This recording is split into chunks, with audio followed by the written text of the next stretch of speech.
mentioned a couple guys there.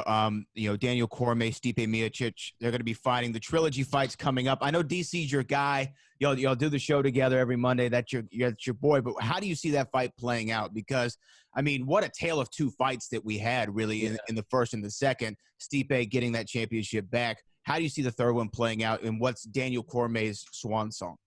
Yeah, wow, what a fight. It's going to be fascinating. People forget the beginning of the first fight was actually going Stipe's way before he got caught. And of course, we remember the beginning of the second fight was going very much Daniel's way. And I think he got away from his bread and butter, his wrestling, and started to fall in love with the striking. And then, of course, got exposed and was, hit to the body repeatedly. And that was the beginning of the end. So I think it's like, if it stays standing, it's Stipe's fight. If it goes to the ground, this is a classic wrestler versus striker. I would like to think for Daniel's sake, because this is the swan song, because this fight is so important for him, because he wants to go out with a win, he's going to stick to his bread and butter. In fact, he said it as much on our show. He said, "I hope Stipe brings his wrestling shoes because I'm gonna wrestle him." And if it's for Stipe working on his wrestling, keeps the fight standing, and if it remains standing, it will be very much in his favor. So I kind of feel like it's like if you told me right now, hey, I've seen the fight and it was primarily on the ground, I would tell, DC won the belt. Oh, and if you say, I saw the fight and it stayed on the feet, I'll be like, Stipe retained his title. So I feel like it's cut and dry. The question will be like, who will be able to exert his will, right? Like, will DC be able to take him to the ground, which he had great success with early on?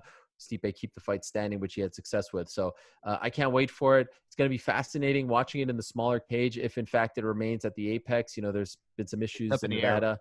Yeah. So I hope that doesn't get any worse and that they can have the fight in Las Vegas. I think the smaller cage probably favors the wrestler, Daniel Cormier, because there's less room to maneuver, less room to hide.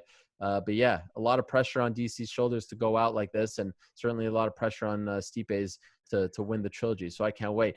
It's going to be great theater. You see how he just skated over that? What? He gave what? no answers. What? He gave no answers. What do you want? Why are you hating me? What do you want me to say? What do you want me to say? He gave no answers right there. I gave you the answer. You should be a politician, man. I said, if the fight stays standing, it's Stipe's fight. If it goes to the ground, it's DC. What more do you want from me? I want definitive. That's what I want. You want a prediction? Yes. Listen. This has nothing to do with DC. You can ask me about a prediction for the Darren Till Whitaker fight. I don't make predictions, guys. You know why?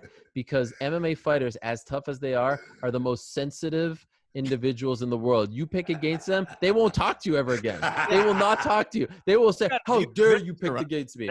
Trust me, this is a fact. So you know what? I'm not going there. I understand. Right? You know what I'm saying? I get it.